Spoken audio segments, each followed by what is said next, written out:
We just checked into our cruise. Totally on time. And it was by far the worst experience of my life. We almost did not board. We went from Houston, Midtown Houston to Galveston, and it took what should have taken 1 hour, took 5 hours because there was construction, there was multiple accidents. There were 5 accidents, and that's just on the highway we were on.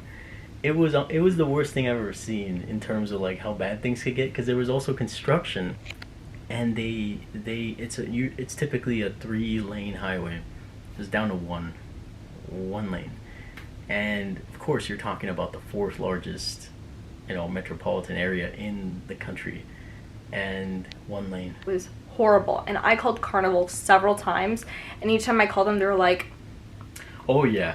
Here's the thing. I feel like I think they thought we were irresponsible. This wasn't any sort of traffic that is normal. And you heard the guy on the phone, right? I had on speakerphone from Carnival. Yeah. He was so rude. He was like, "The cruise is not going to wait for you." And I'm like, yeah. So he's like, "Oh no, you're gonna miss it. Yeah, you're gonna miss it. Yeah, you're gonna miss it." And then we're like, "But what about all these other people? They have these charters. So they say that these have these big shuttles that go all the way to Bush Airport. Bush Airport is the international airport of Houston, and that is located on the north side of Houston. So keep that in mind." So they're delayed too, but this guy's saying, "Oh, yeah, you're gonna miss it." So basically, don't even try. So you're gonna miss it. Yeah, they're not gonna delay it. So there's hundreds of people who still haven't made it. I think even now, there's probably at least 100 who haven't made it. Hours. Again, and when we were calling, we weren't expecting them to hold up the cruise ship. We were just saying, "Hey, this is the situation. What are our options?" We were just very She kept asking, and it was a very simple question. She said, "What are our options?" And they you know would what? not give me anything. No. You know what they did? They read her the policy, well, this is our policy, and I'm verbatim. like, that's not what I'm asking. And then I have to keep on repeating myself, and then they're repeating themselves. I'm like, do you understand what I'm asking you right now? And it was just so frustrating. The only person who was helpful was the 4th girl that I spoke with. She was, or maybe she was like the 5th. She was the most diplomatic but real person. No, she was empathetic, but also she was the one who gave us hope, because she said, "Look, just try to make it and see." At this point, I would try, because there's been other people who called. I can't guarantee anything over the phone. Completely reasonable explanation, right? But she says you should try, because there's already, we're gonna delay it for the 1 hour, but we don't know if there's gonna be more. No, at that point we didn't know yet. No, but she said we've already sent out messages. Yeah, so at that point, but she was very clear on what she could tell us, what she couldn't. So she said, I can't tell you what's going on. It's all at the mercy of what the cruise ship tells us. So I can't tell you anything. We just have to wait for them to tell us. And I go, okay, well, should I just head back and just hope for the next port? And she goes, no, we don't do that anymore. You can't do it at the next port. You can't join the cruise ship at a later time. So I would just continue on your route and just at least try to make it. I think honestly next time I'm just gonna leave as early as possible. No, just for my own. No, what we do next time paranoia is just stay right next to the cruise port. That way you can walk to it. It was that easy. It wasn't even that long of distance. But I just think, the fact that she had to call so many times, and it was just like, okay, you guys, the words that we got were like, it made me think we should just cut our losses and leave. And I'm glad we didn't. We would have been kicking ourselves right now. But well, yeah, because there was everyone who we spoke to said that sucks. Only an hour late from their last boarding time. Yeah. So, and made in the car for 5 hours. So yeah, it's extremely stressful day 1. Yeah. Hopefully the rest of the day is better. But I'm like, no, I used to live around here. It was never this bad. Here we go.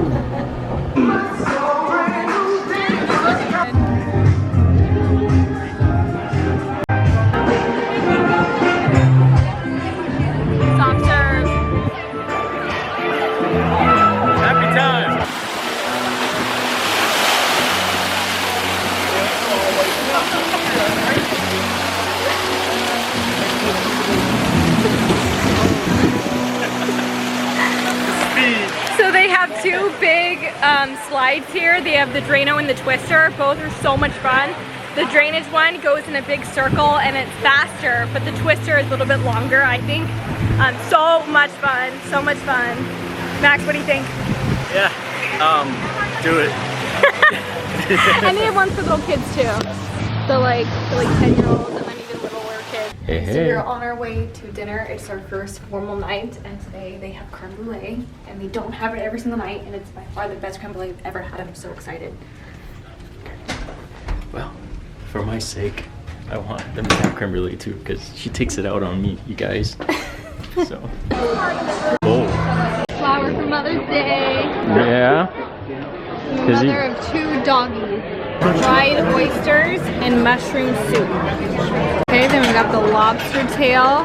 Yum. We got creme brulee. Cappuccino. Espresso. Sorry, espresso. I was already too excited and I already took a bite. I know you did. You didn't even wait. They have the best creme brulee I've ever tasted. I love it so much.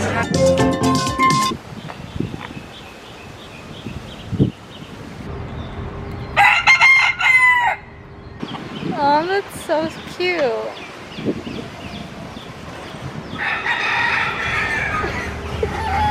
The backyard of Ernest Hemingway's house.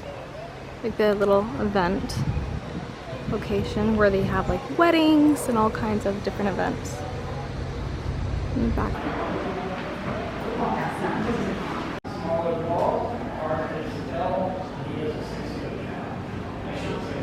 You can pet the cats, by the way, so I'm not just doing this to be rebel. Pet them, you just can't throw them or pick them up or anything. And this is obviously top of the line furniture from back in the day. These 2 are birthing chairs that you would use for hunting. And birthing too, but you know.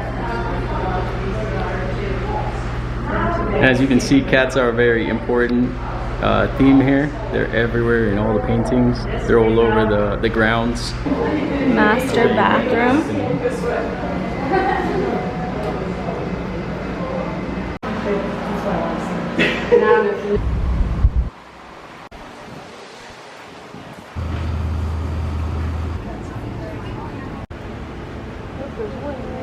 Is that not the most adorable thing you've ever seen? A replica of the Hemingway house. And a sleeping cat. Talk about a pool. Max says we have to keep off the grass, but we can jump in the pool. That's right. There's no signs that say you can't get in the pool.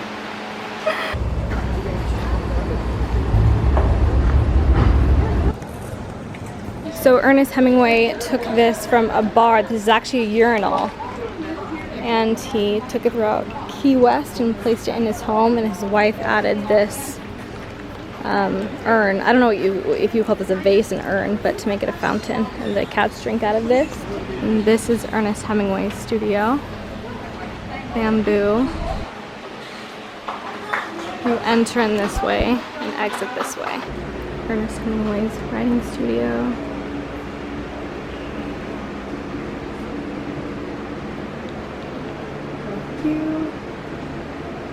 Bathroom.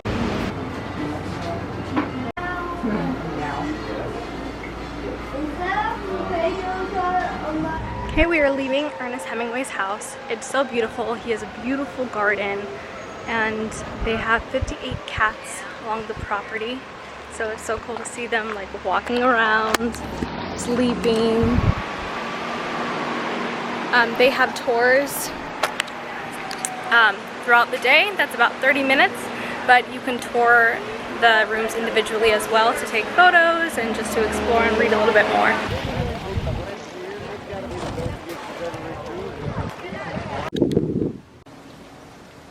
I don't get how anyone even sees these.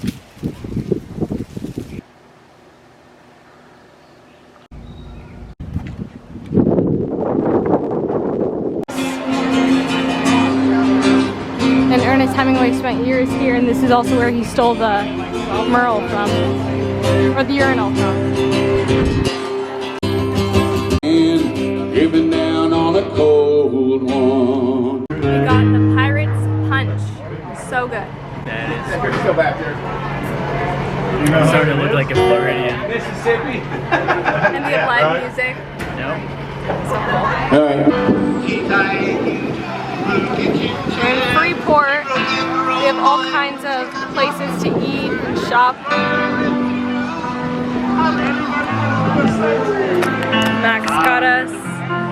mango drinks from Max. How's your mango? Oh, it's good. I like it. It was the correct choice. Max tips the girl at Maxie's dollar coins. She goes, "These are dollar coins." I'm like, yeah. Yeah, no, she loves special. I think you made her day. Because even in the U.S. they're rare. You're not gonna get them all the time. Yeah, no, she was all excited because at first she thought they were like quarters or something. She looks at them, she's like, "Are these $1?" Yeah. And I go, "Yeah." But only we have two weathers over here, rain and sun. If it ain't hot and raining. So this is Pirates Cove. You go in and do the zipline and water park. There has an admission fee, and you can rent beach chairs, other kind of packages. How cool is this? And there's the beach.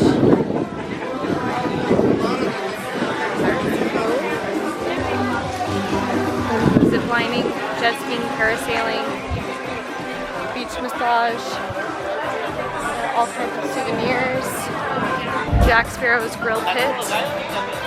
Okay, so when Max and I got off the cruise ship, we were approached by a taxi company to get us here for about $70 for 2 people, and we're like, no, we don't want to do that. So we started walking, and this other taxi guy flagged us down, and he said, there's no way that you're gonna get to this beach by walking.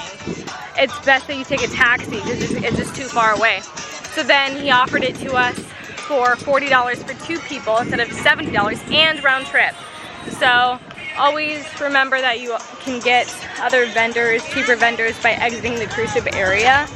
And yeah, definitely we saved worth $30 just by being, you know, more, sticking to our guns. Because that was just only one way. Oh yeah, you're right. Round trip, yeah. Yeah, you're right. So we saved a lot of money by doing that. And look how beautiful this beach is.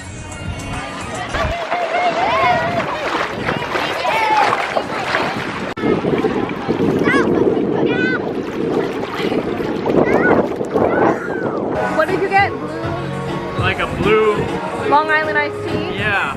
And I got mango. But we've had really horrible experiences on the ship trying to get drinks. Every single drink that we order, regardless of what we order, regardless of where we order it on the ship, it's just like not even like a little bit of alcohol. Like it's horrible, awful. Right. Yeah. And so yeah, that's kind of been the running theme. Is like we're just kind of getting these juice drinks and being charged for like actual alcoholic drinks. But finally we get somewhere where it's actually alcohol. Immediately I felt it. I was like, okay, this is alcohol. I need a little burn, you know, just a little burn. And I consider myself like a lightweight, like I don't drink very much, so the little bit that I do drink, I'm going to notice, and not even a little bit of a difference, like truly bad. But here in Pirates Cove, amazing. Yeah, probably because pirates were here, Blackbeard, you know, like. Yeah, it's because of the pirate reputation. The pirates know where to go.